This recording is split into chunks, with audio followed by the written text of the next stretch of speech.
Welcome to the Relationship Help Show, your time with Dr. Rhoberta Shaler, the Relationship Help Doctor.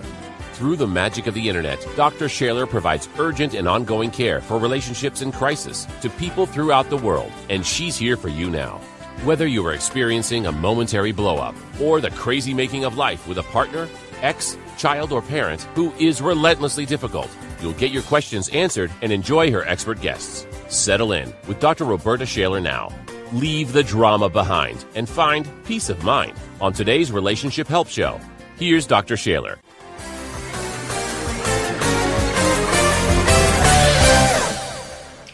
Welcome. If this is your first time joining us, a special welcome, because you found a safe place to get the insights and the information you need to shift your life in the direction you want it to go, and to find the keys to creating really great relationships with your friends and with your partner or with your parent. We all need to learn these things. We often didn't learn them early in life, and we can learn them now. So I'm so glad you're here if it's your first time. And if you're joining us as a regular guest, then I'm so glad that you're finding value in the program. And you'll remember another guest that we had just a few weeks ago, Laura Rubinstein, and we talked a little bit about compassion. And our guest later on today's show is Laura Jack, who wrote the Compassion Code. So we're going to have an interesting conversation. And before Laura joins us, I want to talk to you about a few things, and in particular about what is this whole thing about being nice. Your mother told you to be nice, right? Your father told you to be nice. Your teacher told you to be nice. And what does it mean to you? People told you to play nicely. What did that mean to you? And did it mean to be kind? Did it mean to be honest? Did it mean to sugarcoat your feelings? Did it mean not to make anybody uncomfortable or not to make anybody upset or angry? What did it really mean to you, and what effect has it had on your whole life? If you were told to be nice or play nicely, it got in there. It got in deep into your being, because when you were a little person, your brain development was just beginning, and you didn't have language that really was understanding. You were just parroting what somebody said to you, and you kind of had a feeling about what it meant, and you were sure to learn as you went along. But have you ever stopped and reflected on what did it mean when someone told you to be nice or play nicely? We have a couple of old phrases in our language, like don't upset the apple cart. That's another way of saying be nice. Or don't spill the beans. That means, I'm telling you something in secret and don't tell anybody else. So in other words, we may have been told not to upset anybody else. Now, if you do that and that sounds right to you, we really need to talk. Because if your life is not all about not upsetting others, then what do you do when you need to be honest and truthful and you want to talk about your feelings?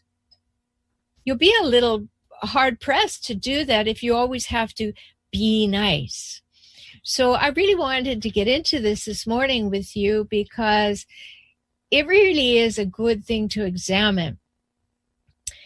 Did your mom or dad or some other significant adult in your life teach you to talk about things in ways that are both kind and honest at the same time? Now, that's really important, to learn how to be kind and honest at the same time. But many of us didn't learn that at home. I know I certainly didn't. My mother was a hijackal, and I talk about hijackals a lot. And of course, everything was her way or the highway. She was always right. She was always the arbiter of truth, and everything had to go her way, and I was supposed to follow suit. I wasn't really good at that. So I had kind of a tumultuous childhood because I did not see things her way, and I wasn't really inclined to either.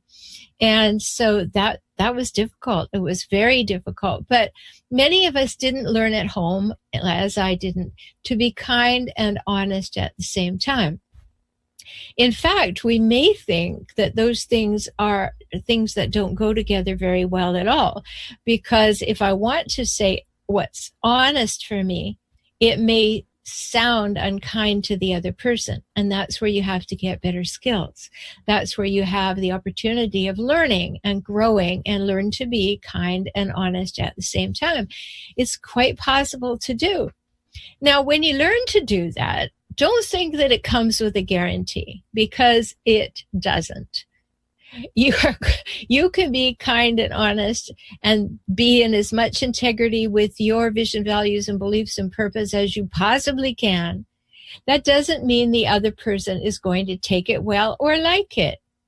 It just means you've done the best that you can to put your feelings or thoughts forward in a way that will engender a conversation rather than an explosion.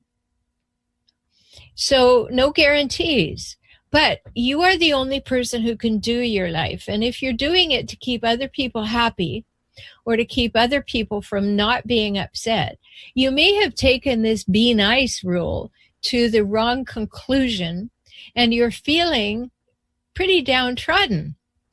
And that's what happens. So it's my goal when I'm working with people to help them learn to be both kind and honest at the same time. Whether or not the other person explodes or the other person does, in fact, have a great conversation with you and hears you well, is something that's beyond your control. You can't do anything about that. You're not in charge of the other person. You're in charge of your delivery, doing it the best way you can, that represents you in the best way possible. But what that other person does about it, not your circus, not your monkeys, as they say. You can't control the other person. But then you need skills to manage any conflict that might come after that. There's a good chance the other person will be able to hear and accept it when it's delivered well, but there are no guarantees. And you are the only one in control of you. Because you can't control that other person or that other person's thoughts or feelings or needs or wants, you need skills to be ready to respond to whatever they come back at you with. It's easy for some folks to get angry. You've noticed that, right? You say something and you think it is kind and honest and simple and clear, and they go off like a Roman candle. Many times those people are hijackals. Those people cannot imagine that anybody would have a differing opinion from them, and they don't want them to have that either. So that can happen. And it's easy for some folks to feel hurt when you tell your truth. That's not your problem either. You're not hurting them. If you have consciously decided how to deliver up something by being kind and honest at the same time, and they are hurt by that, that's about them. It's not about you. Can you get that? It's about them.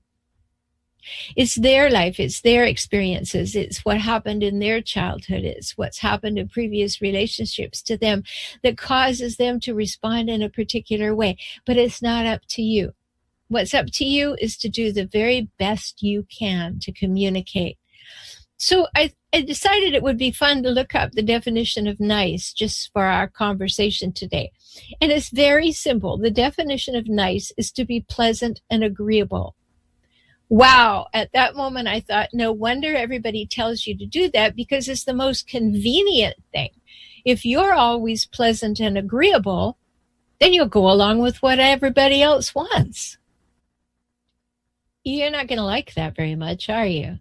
If you're constantly going around with what everybody else wants, you are growing a river of resentment underneath everything that you do. Because we're just not here to go along with what everybody else wants. And no matter who tells you that that's a good idea, whether it's your mother or father or the school or the church, it's not so. Because if everybody just went along with what everybody else wanted, we would all live in dictatorships very soon.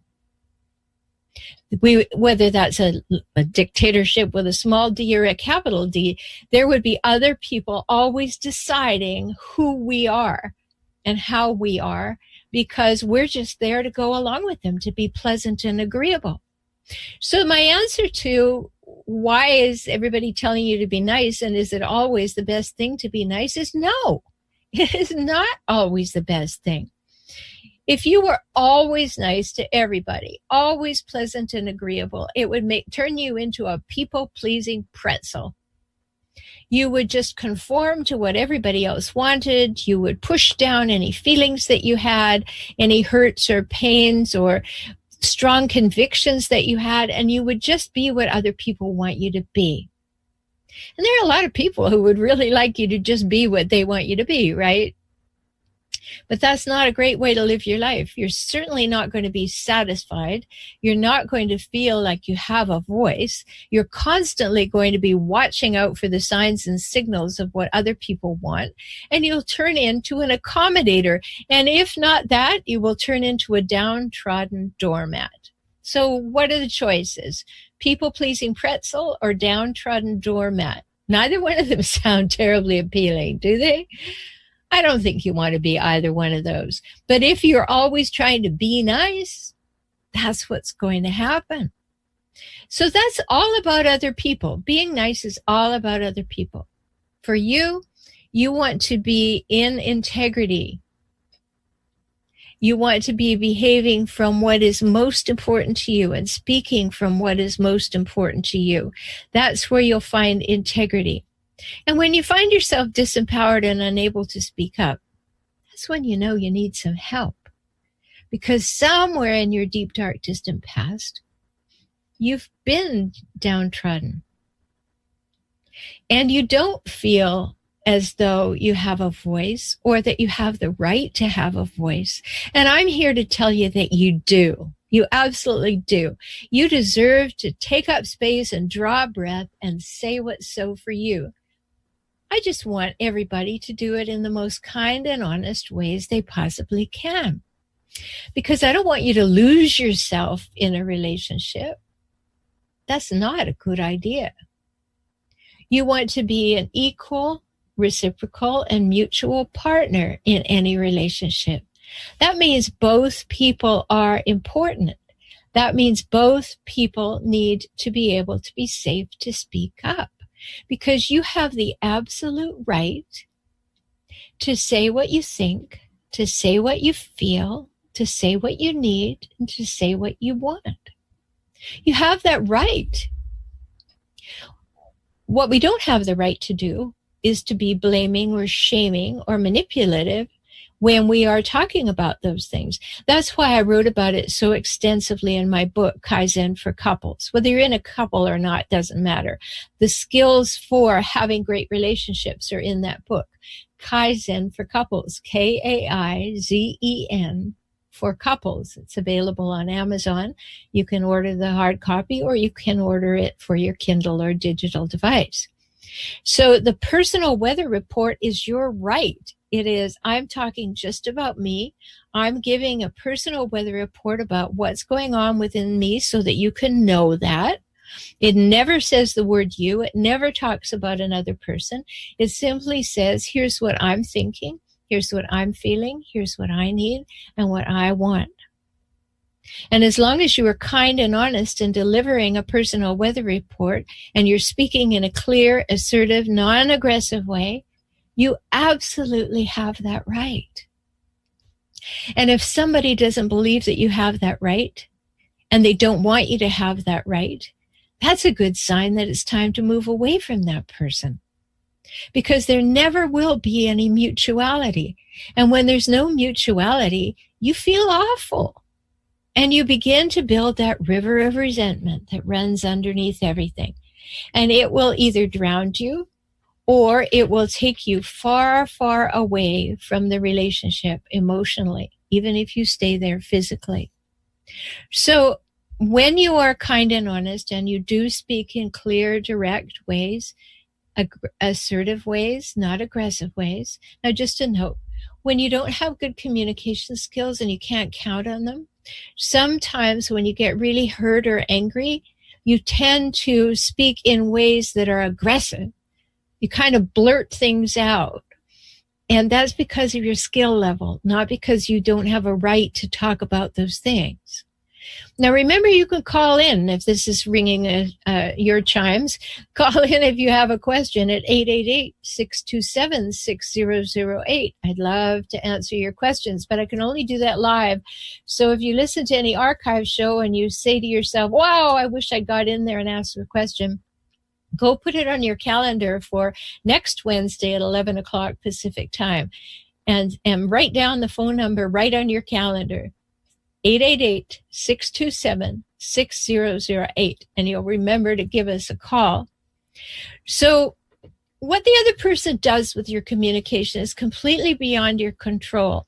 That person will show up as they are. That person will show up with what they've learned. But what do you do when you have a person who's mean and manipulative? What's the social obligation there? Is it to be nice?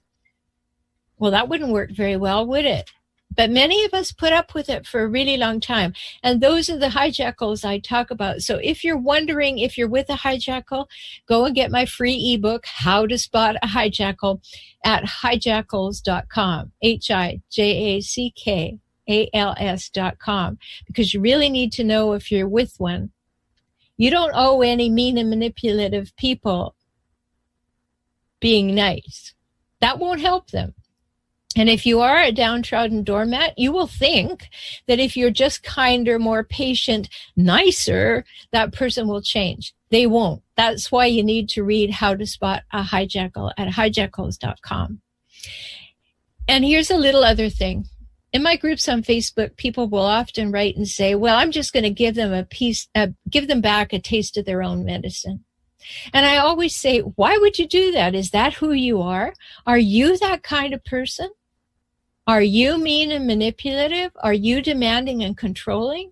Why would you want to give them a taste of their own medicine? Be you. Don't sacrifice your integrity to try and show them up. It won't work. And it's really important to recognize that you need to be you in all circumstances, because this is where the rubber meets the road. Who are you? What are your values, your vision, your beliefs, and your purpose? And how are you demonstrating that every day?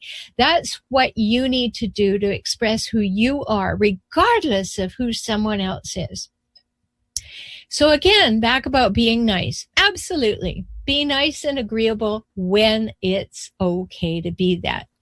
Maybe even give somebody the first time the benefit of the doubt and be nice and agreeable to learn more about who and how they are. But remember, you always need to speak up and be kind and honest. And don't think being nice will do it for you in all circumstances. Many times you have to reinforce your boundaries with non-negotiable statements. And that's your task to do. And there is no other way. Many people don't believe you deserve to have boundaries. You've probably met them. When you express a boundary, they say, how dare you? Whether they say that in words or behavior, but they say that to you. They want you to do things their way, and that's the only way they're interested in. And when it's not, you may have to not be nice. So you have to be kind and honest, direct and clear, and say what's so for you. And if you want more information on boundaries, go to my blog this week at forrelationshiphelp.com/blog, and it's about boundaries. So we've got exciting things coming up right after the break. My guest, Laura Jack, will be here, and we will be right back after this announcement. Hello, this is Dr. Rhoberta Shaler. Are these stories and questions on today's show sounding familiar to you? Are you ready to say no more to the abuse from toxic people in your life? I'm so glad. You matter, and you deserve to have real love, true love in your life. Love from yourself and love from others. Not that demeaning, discounting, and dismissive masquerade that a hijackal pretends is love. I can help you regain yourself, your self-esteem, your self-confidence after a life with a hijackal, whether it was your partner, an ex, a parent, or a child. Let's work together now. For individual sessions or small group coaching, visit forrelationshiphelp.com/join. Talk soon.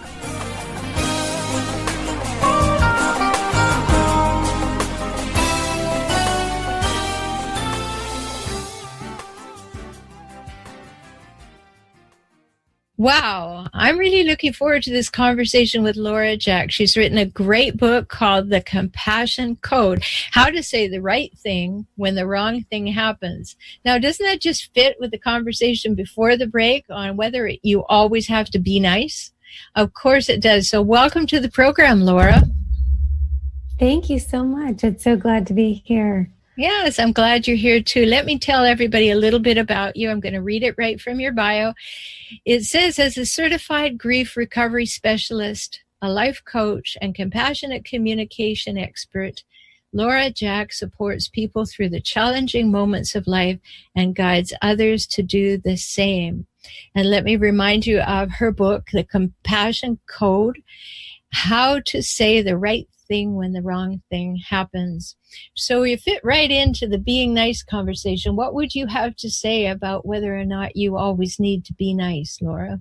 I think you have to be honest. I think being nice, I grew up in the South personally, so for me there's a lot of sometimes inauthentic conversations that happen when you're just being nice. I didn't hear what you had to say about it, but I think that it's important to be really honest and kind. I think there's a difference between kind and nice, though, personally. So just because sometimes niceness can come off as inauthentic. So I don't know if that helps. I mean, that's just my come from. So. Right. Well, exactly. I mean, I just told everybody for 20 minutes that they need to be kind and honest at the same time. So you just hit that nail again. So that's great. And I think it does have a lot to do with our upbringing. You know, I'm from Canada, and people always say that Canadians are always polite. So we do tend to be polite to a fault. You know, we'll apologize for things we didn't do just to make somebody else comfortable. But those are cultural things, like you say, in the South, where you put on a good face and you're as amenable and sweet as you can be. And the definition of nice in the dictionary is to be pleasant and agreeable. So, you know, we're taught to be nice. And then it's a good thing to examine that a little later in life and say, as you said, is being nice being inauthentic? Because that's not where we want to go. That's not using our life for what it's for. So talk a little bit about what it would mean to be authentic then in your communication. I think it's about being able to honor your own feelings and boundaries while still having loving kindness for the other person. So for me, I'm always trying to give the other person the benefit of the doubt, but not to my own detriment. So I don't want to hurt myself in exchange for a good communication. So one of the things that I've been working on getting over for the last, 20 years is people pleasing.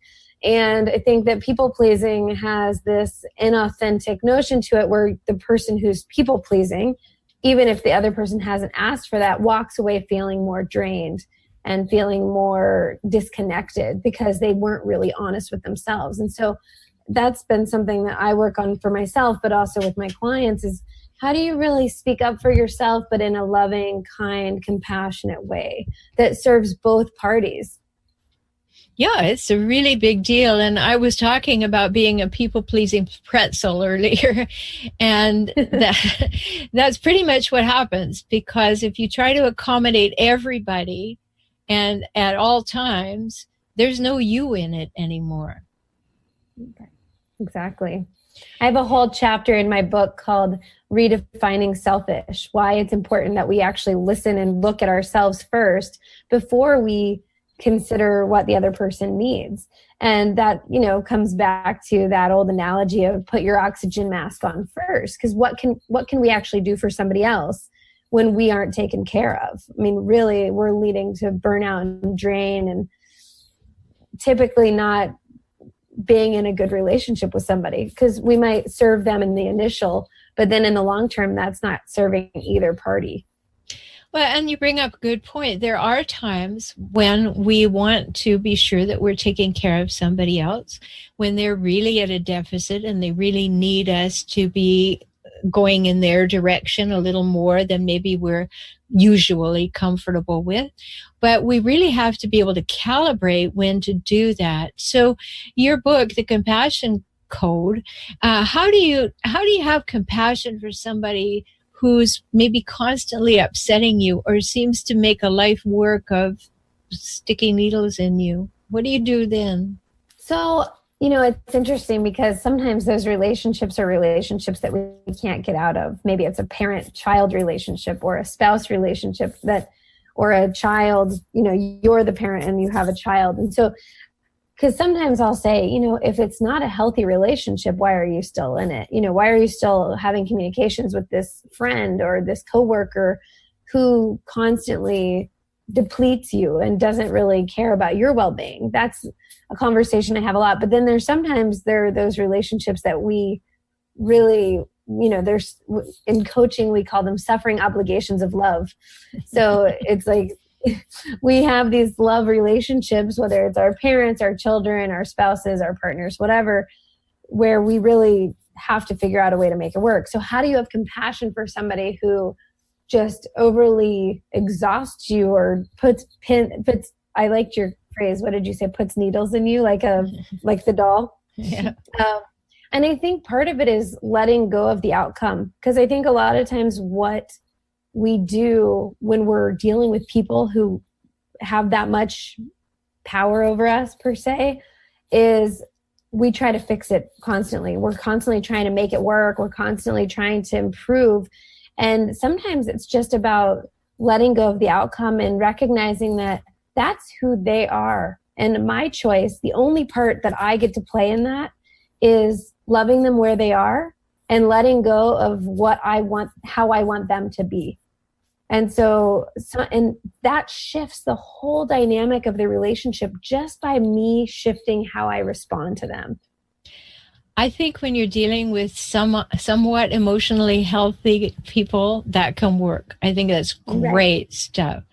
But many times you're with somebody who isn't emotionally healthy. And that might be your parent, or it might be your teen, or it might be somebody at work, or it might be your partner.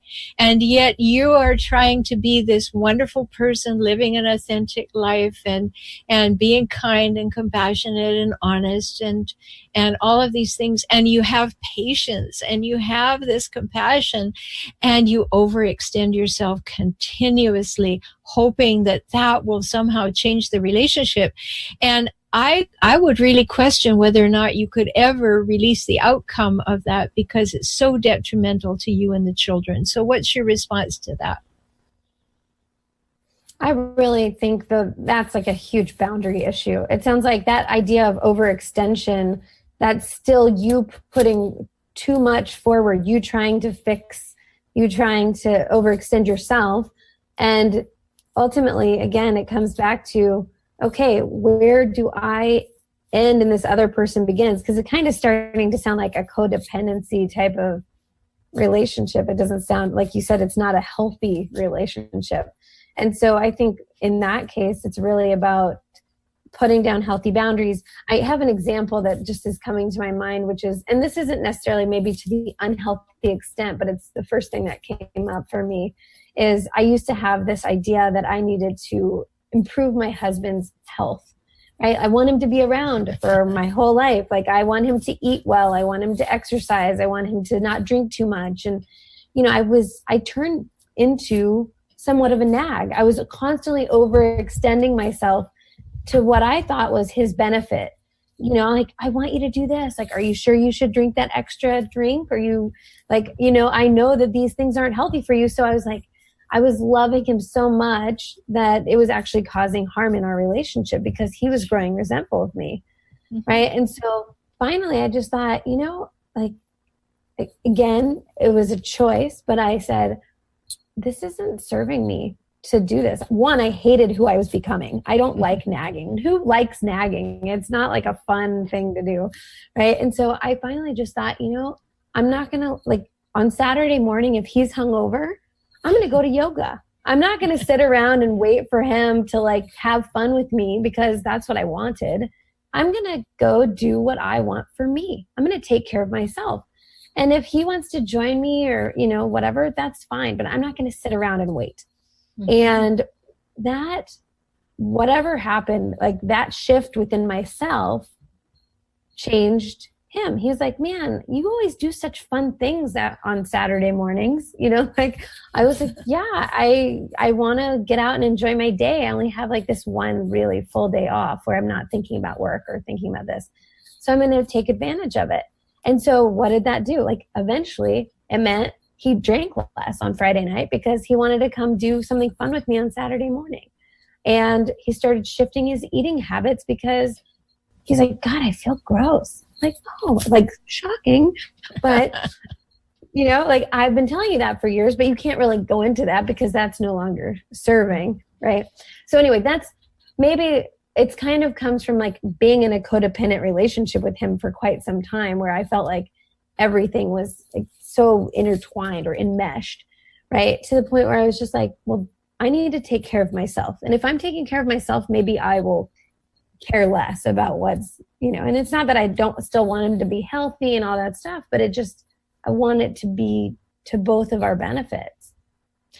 Good point, because how I would put that when you get to the nagging part, I have a little more positive way that we can remind ourselves not to do it, which is don't parent your partner. Yeah. When you get into parenting your partner, you get into an up-down relationship and it's not good. And it builds, just as you say, it builds resentment. Mm-hmm. And you became uncomfortable having to be the person who was taking responsibility to be the responsible person.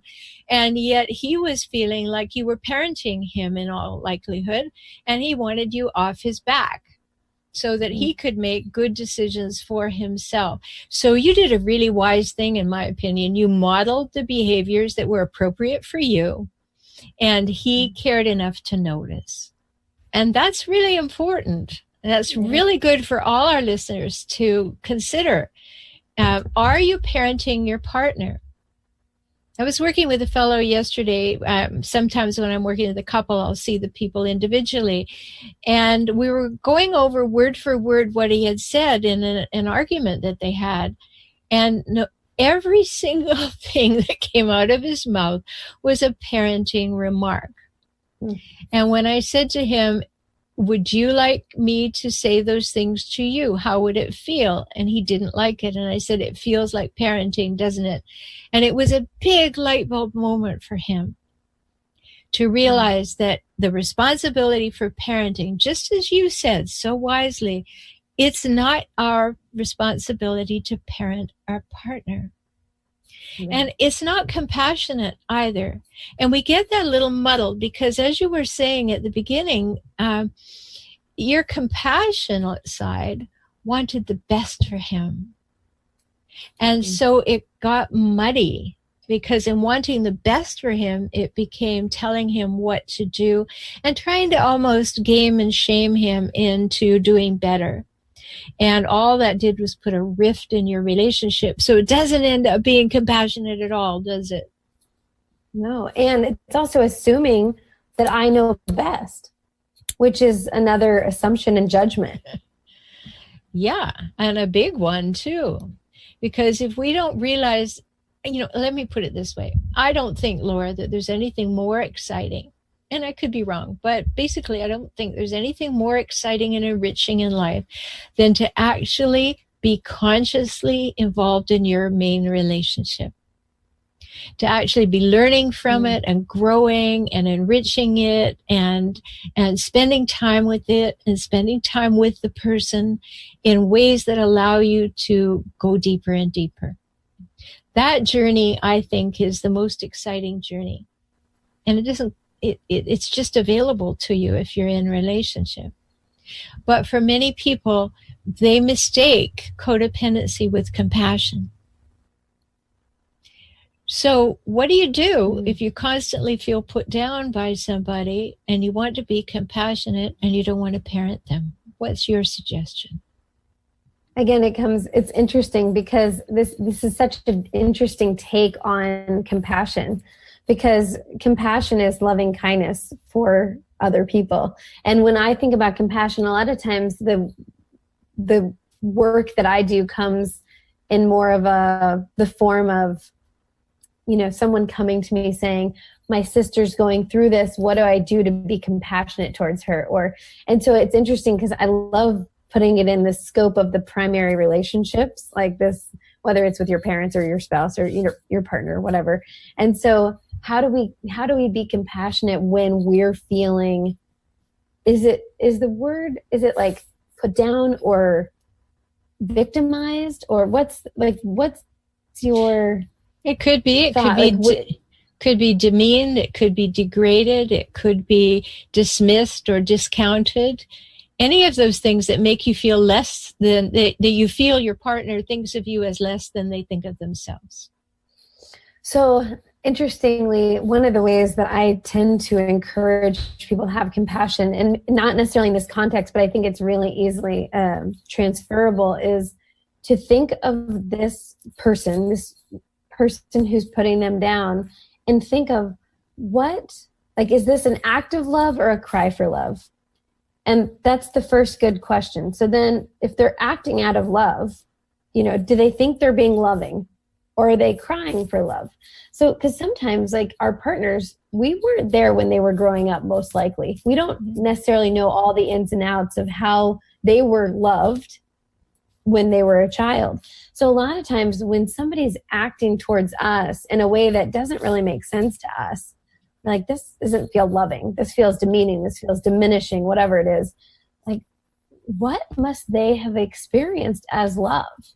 So really, instead of being like, what did I do wrong? Which is what we tend to do, is like, oh my God, what did I do? What's wrong with me?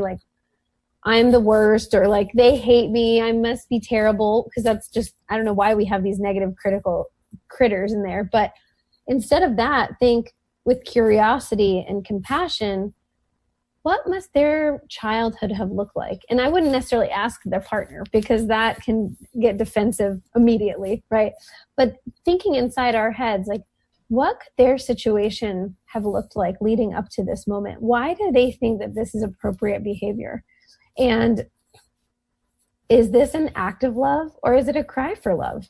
And go ahead. You look like you have something. Well, I love that distinction. It's so clear. Is that in your book? Mm-hmm, it is. Yeah, that's great. Remember, Laura's book is The Compassion Code, how to say the right things when the wrong things happen. And this distinction between an act of love or a cry from love can be really quite enlightening if you stop to think about it, because that's a critical point in your thinking and how you're going to respond to that person, isn't it? Yeah, for sure. Yeah. Because if I think that they're just attacking me, and and one of the things I talk about a lot in my book is reminding yourself, most of the time, it's not even about you. Right. That's a huge shift too, because when we take ourselves out of the equation and thinking, why are you attacking me? What's wrong with me? And we shift to, is this an act of love or a cry for love? Where is this coming from? Then we can look at them and think, man, they must have had some kind of way that they were treated, or treated with this kind of love relationship, that somebody treated them this way. Because typically people don't come up with these things on their own. It's like a passing down from generation to generation. And so when we have that experience too, I feel like it breeds compassion, because it's not about necessarily feeling with them in the empathetic sense. It's not about feeling sorry for them. It's about having loving kindness for what they may or may not have experienced. And then for me, I always encourage people, give that person the benefit of the doubt. They are trying to love you, and this is how they know how. It doesn't say that it doesn't condone the behavior and say that that's okay. And you're in a relationship with this person, and so therefore it must be important for you to learn something from this experience. So then if this is happening over and over, I always encourage people to look at what's the pattern here? What am I supposed to be learning from this experience? Do I always find myself in victim mode? Do I always find myself feeling diminished or put down? Is this something that shows up in multiple areas of my life, or is this just in this one area? So it's really, to me, it always comes back to getting really curious and non-judgmental. And that also shifts how we respond in those situations. Great advice. And my guest is Laura Jack. You can find her at laurajack.com. And she's going to be here after the break, so be sure to stay tuned.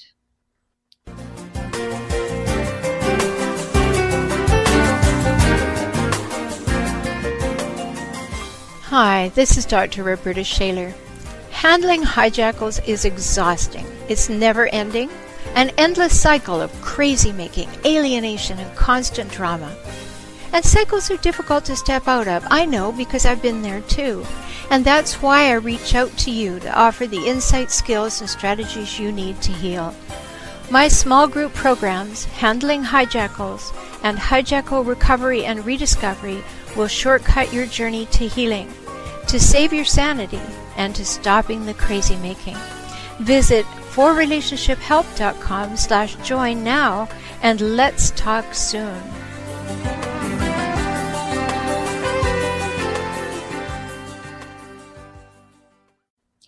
So, wow, really big deal. Again, it's all about working on yourself first, thinking within yourself first, and then you'll be able to respond to other people in a thoughtful, conscious way. And Laura, my guest today, Laura Jack, the author of The Compassion Code, was just suggesting to us that maybe in that loving kindness, you need to be thinking about where's the other person actually coming from? And I don't mean that in a jargony way. I mean, what's happened in their life? What would have caused them to believe that this is a way to demonstrate love?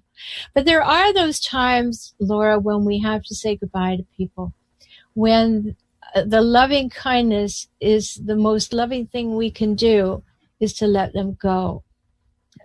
And how do you know when to do that, in your opinion? That's so case by case, but I'll just give you kind of what the first thing that comes up for me.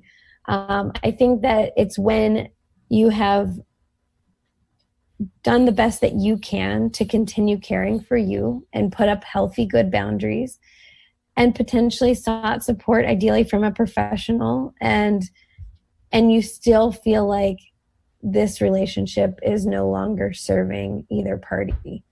Like, if this isn't healthy or helping me learn and grow anymore, because one of the things that you and I both mentioned earlier in the show is the importance of our love relationship being a huge part of our learning and growth in our life. And at some point, it may or may not be able to serve us in that way anymore. And if we don't feel like we're still loving and learning and growing, then it may be time to find some kind of exit strategy that is still hopefully healthy. Hopefully you can, there's a great book, I don't know if you've read it, called Conscious Uncoupling. That's about, how to leave a relationship in a healthy way. Yes, by the great psychologist Gwyneth Paltrow. We have to be careful of that. I mean, that's got good information in it, but remember, it's marketing. So, one of the things that you said that I just want to talk about a little more is you said two sentences. You say serving yourself and serving the other. I would say, don't be worried about serving the other, not your circus, not your monkeys. You can't decide what serves another human being. You can only decide what your contribution is and whether or not it's in integrity for you. If you're with a difficult person, they're going to feel served when you're continuously demonstrating loving kindness, because they're going to enjoy that and want to keep you like a downtrodden doormat. But just in your thinking, I think it's really important to talk about that piece, which is, I don't get to decide what serves another human being. I get to decide what I serve up. What do you say? I love it. I love the idea of keeping your side of the street clean. I don't know if you've heard that expression, but that constant idea of, okay, like, what is my part in this? I don't remember who said this, but there was a great quote that said, the best way to end an argument is to say, what's my part in this? And really, like, if we can focus on ourselves, which I know sounds selfish from some perspectives, but I think it's so important in this way of growth, is what am I learning, gaining, growing? How am I participating in this? What's my part in this? It can help us decide whether or not this is a healthy relationship anymore, and whether or not it's time for us to walk away or find a way to let go. Well, I love your take on that. And I would say that if that self-talk that you're going into is, as you say, what's my part in this? How can I present my values or my vision or my beliefs and my purpose in a demonstrated way every day? That's great. But many times our self-talk is, ain't it awful? He done me wrong. I'm a terrible person. I should be able to do better than this. Why doesn't this person love me? What's wrong with me? If we start going down that trail, then we are not in loving kindness to ourselves, right? Right, yes. And that's a huge part of my book, is about self-compassion and how we can't really be compassionate toward other people until we're compassionate toward ourselves. Well, we just have so much in common, Laura, because I've written extensively about what I call inclusive compassion, which is exactly that. Until you include yourself in the compassion, you are not on the right path, because we're taught to not include ourselves. All this be nice, take care of other people, put on this outside face that says, here I am, this agreeable, wonderful, pleasant person. I'm nice, according to the definition. And if that's the way we've been brought up, as somebody trying to teach you to be a good person, and you internalize that long before you really understand language even, then you tend to have that direction of becoming more of a pretzel and a doormat.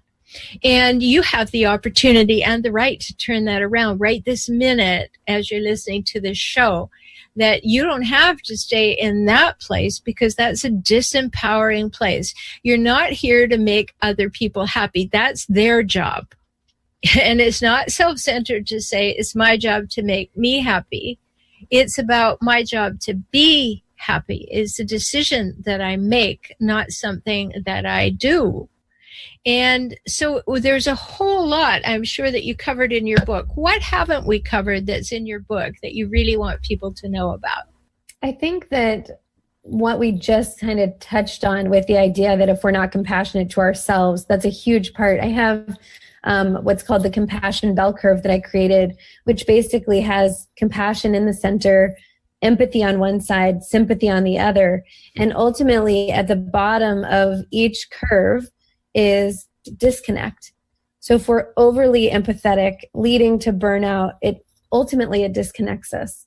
And then on the other side with sympathy, where it's like feeling for someone, it can lead to pity and to disconnect. But both sides of the equation, if we feel too much or not enough, both sides lead to disconnect. And so the first step in all of it is compassion for self. And so I think we touched on that, but I think it's such a huge part because it's such a confusing topic. People are very confused between empathy and sympathy. And so I definitely go into detail about that in the book, about how when we feel too much or not enough, they can both of those journeys can lead us to disconnection. And if we just can start with self, which is the only thing we really have control over in our lives, right? Is I go to bed and I wake up with me every day, right? And so if we can start by loving ourselves, even just a little, even if it's just liking ourselves, hey, in the mirror, good morning, you, right? Like, then that is a good starting place for having that inclusive compassion like you spoke of. Mm-hmm. Well, I couldn't agree with you more, and I can't help but laughing because it sounds like, I feel like you are a mini me in some ways here, all of the things, because I too have a diagram that's a bell curve that ends up in the same places. So that's kind of amazing. So quite the alignment awesome. That we have in our approaches to all of this. So I really want to thank you for being with us, Laura, and sharing all these wonderful things. And if you want to learn more about Laura, go to laurajack.com. you can go to laurajack.com/compassion code and get her book. And you can find ways to work with Laura. So thanks for being with us, Laura. Thank you so much for having me. You're welcome. So, big issues today. Having compassion, being nice. They're all personal calls. You get to decide how compassionate you are, how quote unquote nice you want to be. And you need the skills too to be sure that you're communicating clearly. And you know how to respond effectively to conflict. How many people do I work with? Clients come to see me or they come to a program that I offer, and they shrivel at the idea of conflict. In fact, the very idea of the word confrontation sends them scurrying into some dark corner. And you don't want to live like that. All that confrontation means is that I come face to face with another human being, and it's come to mean that we have different opinions. But that's where communication comes in, that you learn to communicate with that other person in ways where you equally learn about one another. And when you do that, and when you learn more about yourself, so that the things that you say are things that are honest for you, they are things that are in alignment with your values. What do you really value in life? Where are the boundaries for you around that? What's your vision for your life? What do you want your life to look like right now and in the future?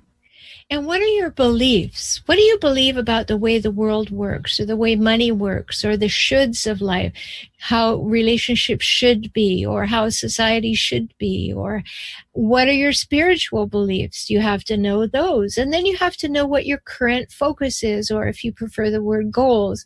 What am I paying attention to right now? What am I endeavoring to be the best at right now? And when you're in alignment with your values and your vision and your beliefs and your goals or purposes right now, that's you doing you in the best way possible. And couple that with good communication skills and the ability to continue a conversation even when there's conflict and feel good about it, you can get those skills. But you truly want to be able to step up and speak up confidently. And you may not be so confident at first, but you can learn, you can grow into that. So naughty is not the opposite of nice. So erase that thought. The opposite of nice is assertive. It's you being able to say, this is what's so for me. I'm not telling you it should be so for you. I'm telling you it's so for me. And therefore, I'm opening the conversation and sharing myself with you. I'm letting you into what's so about me. So just don't make this all contingent on the other person. Do your own work. Own it. I feel this. I think this. I want this. I need this. Go and read about the personal weather report. 2 chapters in Kaizen for Couples. That's the red book right there. Kaizen for Couples. Kaizen. And it's available in print and in digital at Amazon. And then really focus on, how do I give an accurate personal weather report? Not one that's just on the surface and saying the right thing, but one that is accurate, that you've done a deep dive and you know what is so for you and where you want to go. And so these things are really important. We've been talking about being nice and being compassionate today and what that really means. If you enjoyed the show, I hope you'll tell your friends, send them to the archives, bbsradio.com/relationship help show. Go and listen to the show again if you missed anything. And remember, you can always call in next week at 888-627-6008. And if you want to be more in touch with me and receive things from me regularly, you can get my newsletter, Tips for Relationships. You'll find it at forrelationshiphelp.com/subscribe. If you'd like to read my blog, again, it's forrelationshiphelp.com/blog. You want to see video instead, go to youtube.com/ you guessed it, forrelationshiphelp. And if you want to join me on my Facebook page, come and like the Facebook page and learn more about my Facebook groups. It's facebook.com/relationshiphelpdoctor. Let's talk soon. I'm here every Wednesday at 11 o'clock Pacific, and I look forward to having you right here with me. Talk soon. There you have it. If you want more, you can work with Dr. Shaler directly. She's eager to help you resolve your relationship issues. Have a question? Call in early to next week's show to talk with Dr. Shaler on air. Get her expert insights and advice by subscribing to her blog, newsletter, and YouTube channel. We're here for you. Don't be a stranger. Join us again next week. And in the meantime, visit forrelationshiphelp.com.